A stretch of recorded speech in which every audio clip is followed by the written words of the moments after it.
Welcome back to my course on life writing and poetic autoethnography. In our last workshop, you worked on writing a lot of notes, free writing, following revisualization and re-experiencing of your 10 chosen experiences. In this workshop, we're going to tackle the issue of generating a poetic image. Now, I know that some of you are worried about this process, but as you will see today, it's much easier than you might think. The core issue here is if you can identify an image in what you've already written and just take it out of that context, you actually have a poem.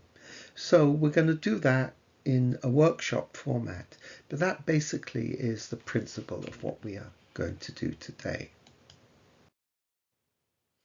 So let's go back to our overview, see where we are. You should have 10 significant moments as a list. You should also have 10 pages of notes, 1 page for each of your chosen images. And what we're going to deal with today is poetic image generation. So what's the aim? The aim of this workshop is that you have one poetic image for each of the 10 meaningful life experiences you have chosen. To complete this workshop, you may need to repeat this in several sessions until you have one image for each of your 10 experiences. As always, I'm going to say what I've said in the previous videos. If you want to do this, you better do it honestly, because if you don't do it honestly, there's really no point in doing this. I'm also going to say what I said in previous videos. To do this, you need to have a space in which you can be with yourself, talk to yourself, explore who you are. So find a calm, quiet room to write in, make yourself coffee or tea or juice or whatever works for you, and make yourself as comfortable as you can. So, as I said, the type of poem we're going to write is a single poetic image. So perhaps it's worthwhile starting by just describing what an image is. So an image is a phrase that has a sensory description which evokes sensations. What sensory? It could be visual, auditory, tactile, olfactory, and gustatory. It can be any type of sense, any type of feeling that you particularly have. However, you do want it to be specific. So let me give you some examples from poetic autoethnographies that I have read by former students. So, for example, one student described the salty smell of the air from the ocean sea. And this was a particular image of standing by the sea in Cyprus. And it was a particular smell that he could sense when he was there. And he was a bit homesick at the time that he wrote this image. Or this thin paper-like skin of her wrinkled hand. And that's the image of experiencing the visiting of a grandmother who was dying in hospital. So the sight of her skin that was so paper-like, so white, so see-through, so delicate, and that was the image. So what you can see in both these examples is a single image was chosen to represent the whole of the experience.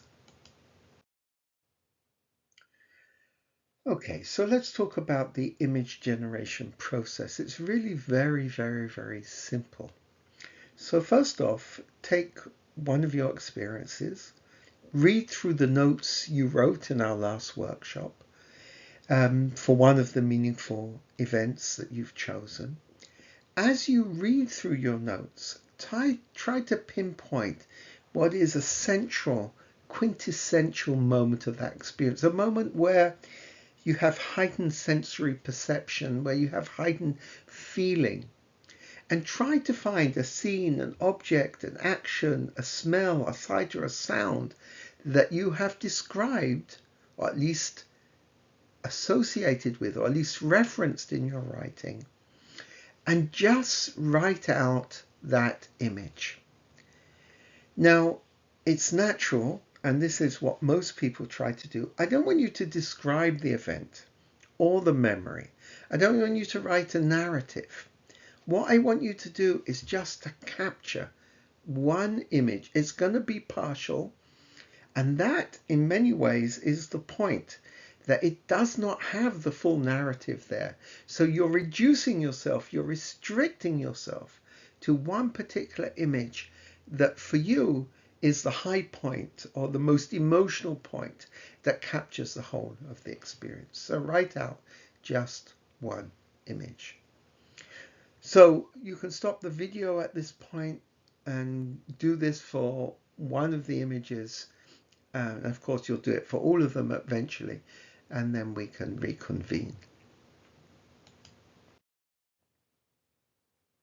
Okay, you should now have a poetic image.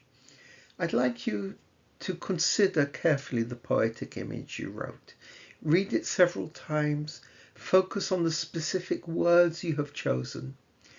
When you read this poetic image, think in your mind, have your mind's revisualization process active, and see, does this image capture that feeling? Does it capture that sense? Play with the wording a bit. Try and make it more accurate by changing one or two words, or changing the order, perhaps, or the focus of the phrase. Do this a little bit, spend, a few minutes on it until you feel that you have a clean, finished version of the image, and just write out that image. And that will be the image that you will use in the next stage of this as we move forward. Now, I'd like you to do this for all of your experiences. So go through, follow exactly the same process, read through your notes, try and pinpoint that moment or that sensory image that is important, extract it from the poem, revise it to a certain extent, make sure the wording works, and then write it up. I'm assuming this will take several sessions. At the end of this process, you should have the following: 10 named and chosen meaningful experiences, 1 page of free writing notes for each experience, and a 1-line, not a sentence, but a 1-line poetic image that captures the central aspect of each experience. And with that, I'd like to thank you for listening, and please go ahead and do all 10 of your experiences and create an image for each one. And as I've said in all previous videos, workshops, each stage leads to the next stage of this process. I'll see you again in our next workshop video.